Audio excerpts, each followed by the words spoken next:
श्री हरि गुरु शरणम। हरि गुरु हरि गुरु हरि गुरु हरि गुरु श्री गुरु चरण कमलभ्यो नमः। सद्गुरुदेव भगवान की जय।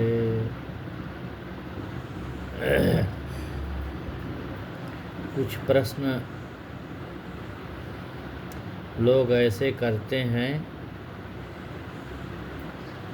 कि वैज्ञानिक या धार्मिक व्यक्ति दोनों ही ऐसा प्रश्न करते हैं। क्या पुरातन काल के ऋषि मुनि प्रकांड विद्वान ही नहीं थे, वे सत्य दृष्टा भी थे, जिन्होंने परम सत्य का अनुभव पा लिया था। यकीनन विद्वान समाज की संपत्ति, परंतु केवल कोरे शब्द और विचार पर्याप्त नहीं हैं।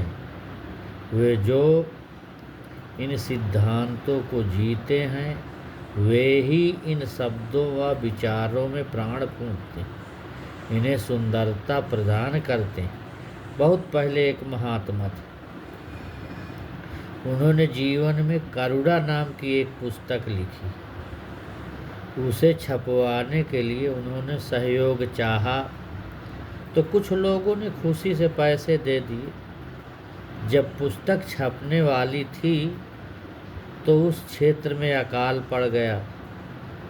महात्मा ने तुरंत सारा पैसा भूखे लोगों को भोजन कराने में खर्च कर दिया। पैसा देने वाले इससे खुश नहीं हुए। उन्होंने पूछा, अरे आपने यह क्या किया? अब आप किताब कैसे छपवाओगे? गरीबी और भूखमरी तो चलती रहती है। इस त्रासदी के नाम पर इतना पैसा खर्च करना ठीक नहीं है। इस पर महात्मा केवल मुस्कुराए और कुछ बोले नहीं। कुछ समय बाद महात्मा ने फिर किताब छपवाने के लिए चंदा इकट्ठा किया। कुछ संकोच के साथ लोगों ने फिर से पैसा दे दिया। दुर्भाग्यवश इस बार उस क्षेत्र में बाढ़ का प्रकोप हो गया। कई लोग मर गए, कई लोगों के घर ढह गए, कई लोगों का सब कुछ नष्ट हो गया।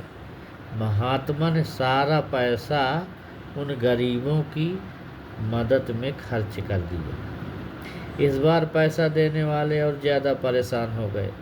उन्होंने महात्मा को कठोर वचन कहे, पर महात्मा चुप रहे और केवल मुस्कुराए। महात्मा ने धैर्य नहीं खोया। अब तीसरी बार लोगों से पैसा मांगकर किताब छपवा डाली। उन्होंने पुस्तक का नाम रखा क्या? जीवन में करुणा, भाग 3। पैसे देने वालों को हैरानी हुई। वो बोले, अरे तुम सन्यासी हो ना, तुम्हें तो सत्य बोलना चाहिए और तुम ऐसा झूठा काम कर रहे हो। इसके पहले के 2 भाग कहाँ हैं? क्या तुम हम लोगों को बेवकूफ़ बना रहे हो? महात्मा ने कहा, वास्तव में ये तीसरा भाग ही है। पहला भाग वह था जब आपका पैसा अकाल पीड़ितों के काम आया। दूसरा भाग तब हुआ जब आपका पैसा बाढ़ पीड़ितों के काम आया। वह पुस्तक का व्यवहारिक भाग था कि करुणा को कैसे जीवन में उतारें। मित्रों, पुस्तक तो कोरे शब्द है साथियों। यदि एक दुखी की पुकार सुनकर हम उसकी कोई मदद न कर सके तो पुस्तक में करुणा का वर्णन पढ़ने से क्या लाभ? हमारे शब्दों एवं विचारों को जीवंत बनाने के लिए उन्हें जीवन में उतारना होगा। इस लक्ष्य को पाने के लिए हमें ऐसा रास्ता चुनना होगा जिस पर धर्म और विज्ञान दोनों मिलकर चल सके, पर यह केवल एकता का दिखावा न हो। धर्म और विज्ञान के समाज के लिए हितकारी पहलुओं को समझकर दृढ़तापूर्वक अपने जीवन में अपनाना चाहिए। यदि किसी का मन पूर्णतः वैज्ञानिक है तो उसमें करुणा नहीं होगी। ऐसे लोगों का झुकाव आक्रामक एवं दूसरों पर आधिपत्य जमाने, उन्हें तंग करने का होगा।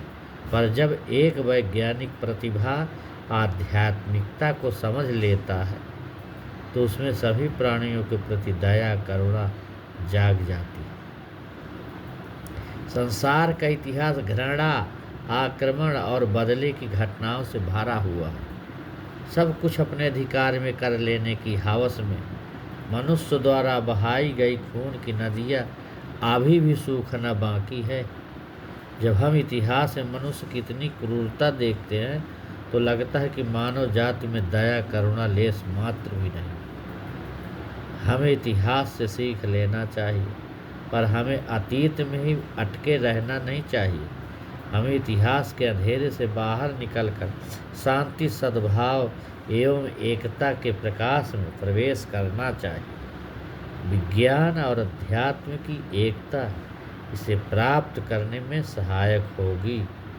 इस प्रकार से यह करुणा है, दया है, ये जीवन में व्यक्ति के न हो तो उसका जीवन बिल्कुल सूखा नीरस की तरह हो जाता है। इसलिए सबके प्रति करुणा दया होना ही चाहिए। इससे अपने जीवन में महक आती, सुगंधी आती। ज़रूरतमंदों की पहुंचाना चाहिए, जो भी जिस चीज़ की ज़रूरत जिसको है। ऐसा करने से सर्वविध कल्याण का रास्ता खुलते रहता। ओम शांति शांति शांति। ओम।